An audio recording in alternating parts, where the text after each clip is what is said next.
أنا عالية من خريجين يوتوبيا. عارفين أهم أسباب نجاحي وتفوقي كانت إيه؟ إني كنت بنظم وقتي كويس في وقت المراجعة، وبوزع مجهودي صح على المذاكرة. عشان كده في يوتوبيا عملنا عشانكم جدول مراجعة اسمه Scope and Sequence. هنلاقي فيه What to Study، وده هيحدد الجزء اللي هنذاكره واللي هنمتحن عليه في بداية كل سيشن. هنلاقي في الجدول كمان What to Learn، وده الجزء الجديد اللي دكتور أحمد هيشرحه في السيشن.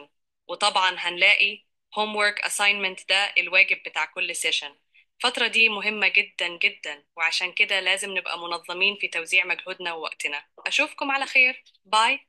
Utopia Learning for Life. السلام عليكم جميعا، اهلا وسهلا بحضراتكم. وطبعا يعني نشكركم دايما على التعاون بتاع حضراتكم معانا.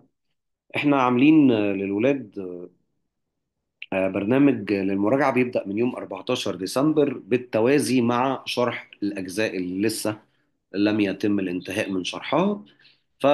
هنحاول في الفيديو ده بسرعة كده ان احنا نوضح لحضراتكم نموذج كده للموضوع.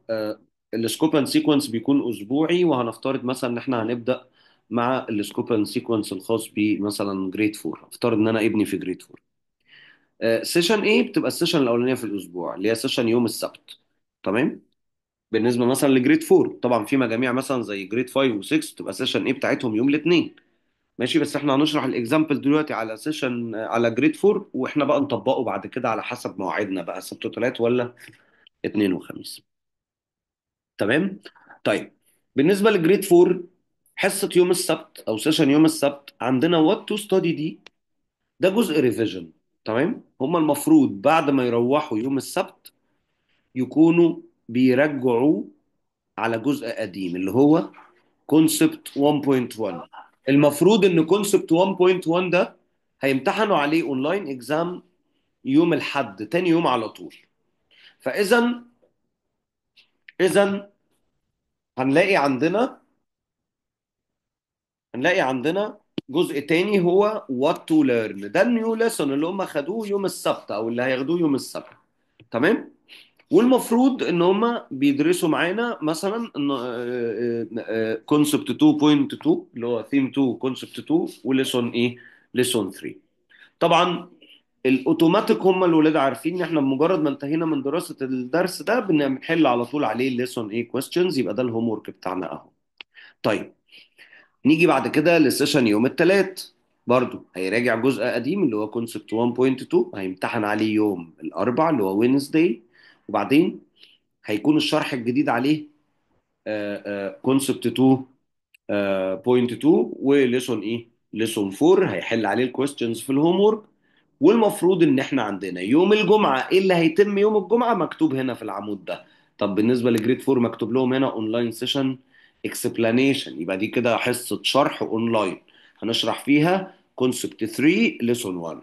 تمام. كل المراحل الباقيه هتمشي بنفس الايه بنفس الطريقه. يبقى انا على حسب ابني في جريد كام هبدا ابص على الايه الصف بتاعه. لو جريد 5 هبدأ ابص على الايه الصف بتاع جريد 5. لو جريد 6 هبدأ ابص على الصف بتاع جريد 6، جريد 8 وهكذا.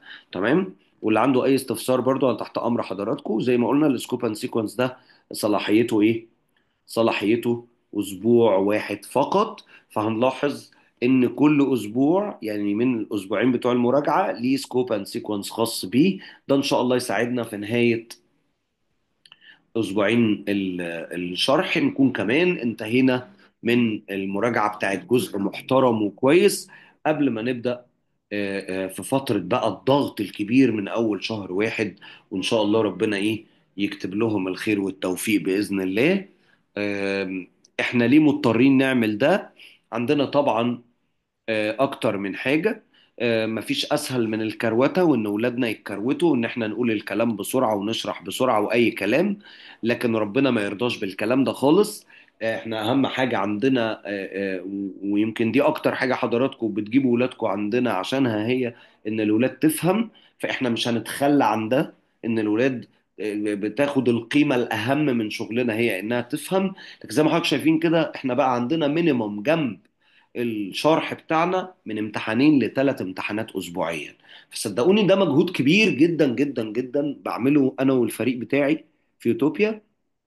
والهدف منه في النهاية هو ان احنا نخدم الولاد ونخدمكم خدمة محترمة، تدعوا لنا بسببها ما تدعوش علينا. تمام؟ بس ما ننساش احنا بادئين متأخرين جدا جدا عن الناس التانية. الناس اللي بادئة من اول 8 ونص 8، احنا بادئين اول 9. فلو سمحتوا انا محتاج مساعدتكم الاسبوعين دول عشان ثمرة شغلنا نقدر نجنيها بالشكل اللي يرضينا بإذن الله.